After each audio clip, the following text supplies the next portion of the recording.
Hello and welcome to Herland Report. I am Iben Thranholm and today I'm the guest host on this episode of Herland Report. I'm very pleased to present today's guest, which is the founder of this channel, Herland Report, and best-selling author, Hanne Herland. Hanne, welcome to your show. Thank you. How do you feel about being on the other side of the table for a change? Well, I love that too, to be honest, and I would like to see so many voices rise up and do these kinds of shows in which we can practice doing the Western value, one of the greatest Western values that came out of the European context, which is to allow plurality and to allow many different voices and to allow free speech and to respect each other, even though we have different opinions. So the more shows and the more channels, the better. Yeah, but you're also a commentator. You're not just a host or just a host. You are also a commentator and you write columns and you reflect on many things and you see a lot of people coming to your show. So that's why it's very interesting to hear you sum up a little bit about how you see the world today. And thanks for inviting me as your guest host. Besides being reporters, both of us, and columnists, I'm also a columnist, we're also committed Christians. You have a background as a historian of religions, and I am a theologian. You're a Protestant, I'm a convert to Catholicism. And both of us, we have discussed that many times when we've been seeing each other, that we are very concerned about this de-Christianization that is taking place in our midst, in our secular Christian society, or used to be Christian society. So we would very much like to see a re-Christianization, and that's why we have agreed on devoting some episodes of Herland Report to discuss Christianity and both the political aspect of it, also seen from kind of social perspective, but also the spiritual aspect, because that's what we don't talk so much about in the mainstream media, how important that is. So today we're going to talk a little bit about faith, hope and love, and why these are very important when it comes to Christian faith. So Hanne, go ahead, talk about faith, love and hope. First and foremost, we're in a situation in the European culture today where we see that precisely these values are waning. We have a culture of loneliness, a culture of divorce. In many of the European countries, especially in the north, not in the Eastern European countries, that are much more Greek Orthodox Christian, but in the Protestant, especially the Protestant eras of Western Europe and the United States and Australia and Canada and so on, we see very high divorce rates, almost 50%. That means a lot of people live alone. We also have a rampant drug abuse culture. All the heroin that's produced in Afghanistan and other places is shipped straight into the heart of the West. Nobody seems to lift a finger. There's a whole generation in the West, the young generation now, that are being shown attitudes towards sexuality that to many create a situation where they end up doing many things they regret later. And we live in a culture that's completely de-Christianized, with weak churches as well, and a media structure that demonizes the Christians in such a way that if Christians are mentioned much in the Western mainstream media, it normally is in a condescending way and showing them as stupid people that are old-fashioned, that we shouldn't listen to, and really demeaned in every sort of way. And this is very strange because we know that the European value system and the European civilization, and the American for that matter, which came out of the European civilization, its foundational values does stem from the Christian segment. And we've spoken about that in earlier shows. But it's strange, isn't it? Because everybody would agree that faith, love, and hope is things you would like to have in your life. So how come that we have this kind of counterculture in a way? Which, normally I say that what has replaced faith, hope, and love is actually anxiety, ambition, and anger, the 3 A's. Anxiety, ambition, and anger. This is what is really, I think, something that is being played out a lot. People are very angry. Many people are very anxious. There are a lot of antidepressive drugs that people in the West are using. And also, people are very ambitious. It means that they're very self-centered when they come to their own career. We've all been brought up with that, but it actually creates anxiety and fear and also anger. We see a lot of anger. People are very angry, very offended all the time. So how come that we've ended up there? Because I cannot believe that anybody would not like to build their lives on faith, hope, and love. Well, I think, frankly, lack of understanding of what really motivates an individual to do good. The German philosopher Jürgen Habermas openly spoke about that. He used to be a person who was so negative towards Christianity and used parts of his life to speak up for a secular system. He's been very influential in the whole way the EU is structured and philosophical trends in Europe. And at a certain point, he's changed his mind and he said that the secular society we see that we have bred here in Europe somehow lacks the ability to motivate individuals to do good. And he has changed his attitude and started speaking about the need to revitalize religion. Mark it, Habermas is an atheist. So it's not that he believes in God, but he just apparently has seen that when you remove the respect for the religious beliefs completely, and you remove the respect for God, and mind, we're talking about love, hope, and faith, and knowing that, according to the Christian faith, the source of love is God. So if you cut the human away from the source of love, wherever you see love between a mother and a son, a mother and a child, wherever you see love, you actually see the face of God, because He is love. So when you cut that cord in a society, you may start to have, and this is what we have experienced in the West, you may start to have a reflection in society, among the population, of more lovelessness, more loneliness.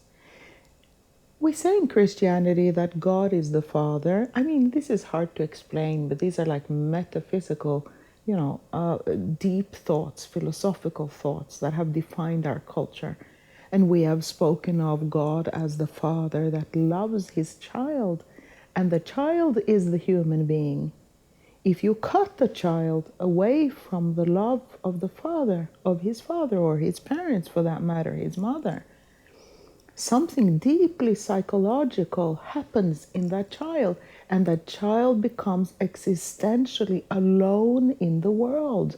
And we've seen since the late 1800s in Europe, through Nietzsche and also a number of others in that segment who fought for an atheism to prevail in the European segment, and the philosophical thought around atheism really decouples the human from the love of God and makes the human live alone in a meaningless society and surrounded by completely other values than what you initially found in Christianity. So pertaining to the question of love, for one, I think that we should return to some of the respect for some of those values. Are you saying that a society disconnected from Christianity is actually an anti-human society?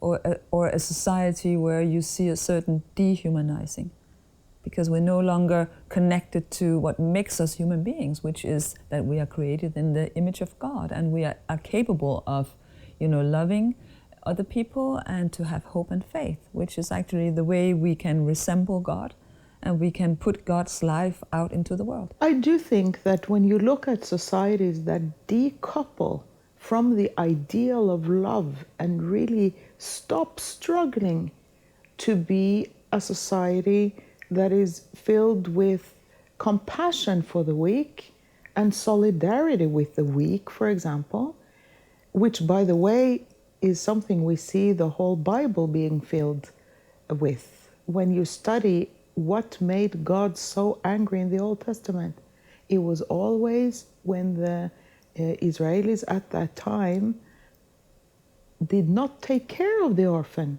and did not take care of the fatherless. That's what made God angry. So in societies where there is no more justice, when there's no empathy and love, and the love level sinks in a society, that would be such a society, that is clearly decoupled from the love that is with God, to put it that way. But I think we still have that kind of care for the other, but we have just let the state do it. I come from Denmark, where we have this welfare state system. You have it here in Norway too. And I think that the state has replaced God. It means that before you saw that it was actually church organizations that, went out into the street and to feed the poor and took care of people. Now it is the state. You pay your tax, and then you have a kind of idea that the state will take care of it. You don't have to do anything. You can just be busy with your own career because the state will take care. And now we see that the welfare state, at least in Denmark, is somehow crumbling. It's disintegrating because there's not enough money to really help people. For instance, elderly people in Denmark really having a very hard time because there are not enough staff to take care of them. Sometimes they're put to bed in the afternoon, they don't go to the toilets, they just have a diaper on, things like that. It's just really, really terrible to look at. So it means that people are not anymore used to that I have to go and help my neighbor, because if I don't do it, nobody will do it, and if I suddenly am in trouble, they will come and help me too. So the state, which is actually now representing God, has been a very, I would say, an idea or a kind of political ideology that looked very, very attractive. But the price is actually loneliness, and that society no more knows how to love. And this was the point of Habermas as well. He said that with this secularism, we see the trends in society that we have somehow lost our ability to care for one another. And he looks at religion as a source that is able to motivate individuals to do good to one another, which is really the foundation of also democracy. How is a democracy supposed to work if we don't allow differences of opinion, and if we don't take care of the elderly and take care of those who are weak in a society? Then even democracy will evaporate and develop into, and this was the fear of the leading philosophers in the 1800s as well. Alexis de Tocqueville, so many of them, spoke about the fear of democracy turning into a tyranny of the mob. So quite clearly there's this disconnect. But then again, let me also add, because many would then argue and say, oh my goodness, the Christians I know are not filled with any kind of love, or don't have that focus on being honest and righteous and doing good to others, for example. And they're so correct, that's been a problem. That is a problem too, though what we are speaking about here is the spiritual part of it. Even though I would have a child who's really a rude child and, ends up doing something completely in disaccord with what I would have liked to live, it doesn't mean that that child necessarily reflects me. And it's the same with God. He has given us his love. He is love. And it's up to us, both Christians and non-Christians and atheists and whoever is influenced by love, is influenced by God. If it's an atheist who's doing a lot of good, that atheist is influenced by God. He just doesn't know about it because God is love. And if there are Christians not influenced by love at all, maybe they're not Christians and just call themselves Christians. I get your point. At the end of the day, we will be judged by the measure of love we had for one another. That's absolutely true. But I'm just, thinking about Robert Schuman, who was the founder of EU. He was the French foreign minister, and he founded EU right after the Second World War. And he was a very committed Catholic, a very devout Catholic. And he said that if democracy would not remain Christian, there would be no democracy, he said. So his vision for the European Union was, it was a kind of Christian community. We should be, in this kind of brotherly relationship with the other nations to avoid war. So we could do trading together, we could do things together to avoid war. So he had a Christian vision for Europe. But now you see in Brussels that they don't even want to mention Christianity in the new treaty, which I see more and more EU as an anti-Christian institution that is going after Christian ethics and Christian values. But that's another topic. So I think it's very important, even though you're right, that atheists can live by Christian virtues as well, to keep in mind that this spiritual aspect of our society is very important, because it seems that if we are disconnected, things can very easily go wrong, and the state would become God, and the state would manipulate people much easier, because that people don't have a connection to something transcendent that is higher than the state. So you will just be a slave to the state in a way, because there is no higher principle than the state. And I think is actually why a lot of totalitarian regimes wants to get rid of the church. This anti-Christian sentiment is a struggle between state and church, I think. And we have seen that throughout the whole history, that there has been this fight between state and church. And now we have a very weakened church and a state that is gaining more and more control. You know that because you're covering free speech, and you see how more and more people are getting closed down with their YouTube channels and Facebook accounts. They are not free to say whatever they want. So I think to fight for that freedom, we need to be connected to the transcendent reality, which is God, the Christian God, who is actually giving human beings their freedoms, not the state. It's very important to be aware of where does my freedom come from, not from the state, but from God. It's true, and of course, in order for democracy to be able to function, there needs to be that freedom and the separation of powers. Professor Thalmann has written quite extensively about totalitarian democracies. I mean, at what point does the state become so strong that it actually rules over the people? And since they're all getting their wages, they're all employed by the state, of course they won't dare to say anything against the state, because that means the state can cut off their funding. And then what are they going to eat? And Hannah Arendt, the philosopher, also spoke very eloquently about this in the Origins of Totalitarianism, to look at how a totalitarian system, she states, is worse than a tyranny or a dictatorship. Because in a dictatorship, you know that the state leader orders you to think in such and such a way, and if you don't, you're going to be killed. But in a totalitarian system, there are more subtle ways of doing precisely the same thing.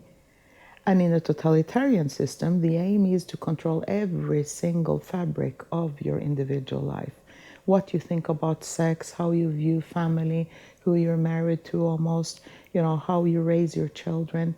And there you have the strong state institutions that are implementing that same kind of thought.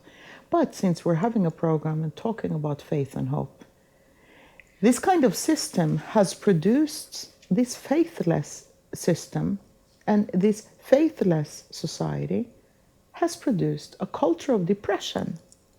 It has produced a culture of divorce. It has produced a culture of loneliness, like we're speaking about. Let's go back to spirituality. When we talk about faith, hope, and love, we normally talk a lot about love and also faith, but we don't talk so much about hope, I think. What can we hope for? What is hope in the Christian sense? in the Christian sense, the individual has a radically different hope than what we see in today's de-Christianized world, where there is only hopelessness, and death is the end, and the final end of a human life. The Christian person will view the world from a very different angle. He will know that as long as I live here in this earth, it's a small span, 70, 60, 70, 80 years, I'm here. It's a test period, mind you. It's God's test period where He tests me on how I behave towards others, how I speak about others, what kind of values do I choose? Do I choose to love like He loved me? Do I choose to forgive like He forgave me? And I go through a number of things happening to me in my life, and these are the tests to show whether or what will happen to me in the next world. And the Christian soul, he looks at life as just a small time span. A true Christian will not fear a totalitarian state. I think one of the reasons why many people are depressed today is because they lost sight of the afterlife. They think that, okay, I'm only here for, let's say, 70, 80 years if I'm lucky, and then that's over. Life is just, then it's just, everything stops. And I think that's very depressing if you have that view on life. So, as you say, as a Christian, this is only a test period, because life will continue. Your soul will live forever, no matter what. And I think that's a very relieving idea, which gives a completely different perspective on life. Also because your sufferings here on life can be part of your journey towards eternity and might be important. So many people say if they get sick or something awful happens to them, why does this happen to me? But maybe that can be a purifying thing so that they can move forward to eternity. They don't understand the value of suffering here now. And I think because as Christians we can offer up the suffering for the good of others, like we can look at Christ on the cross where He gave up His life to save others. We can also offer up our sufferings, which will help other people and bring us closer to eternity. And I think that aspect would take away a lot of depression if you had that faith, actually. That you had something to believe in, and this is not the end. And if you are a failure here on earth, it might be because you're going to be completely glorified after you died. And you will have all the things you ever wanted when it comes to love, faith, and hope.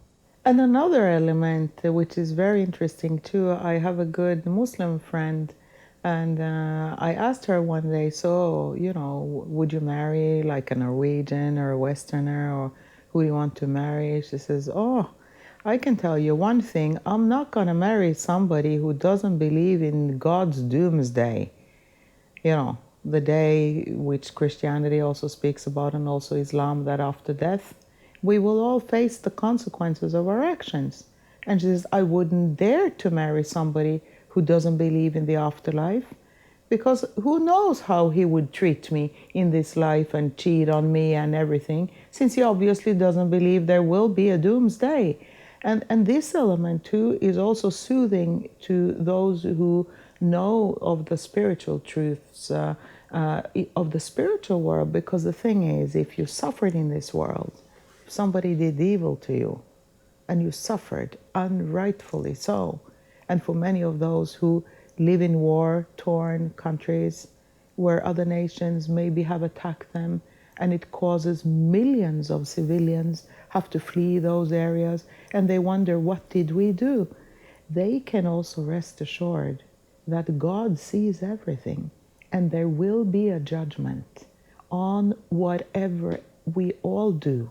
We will face that judgment one day.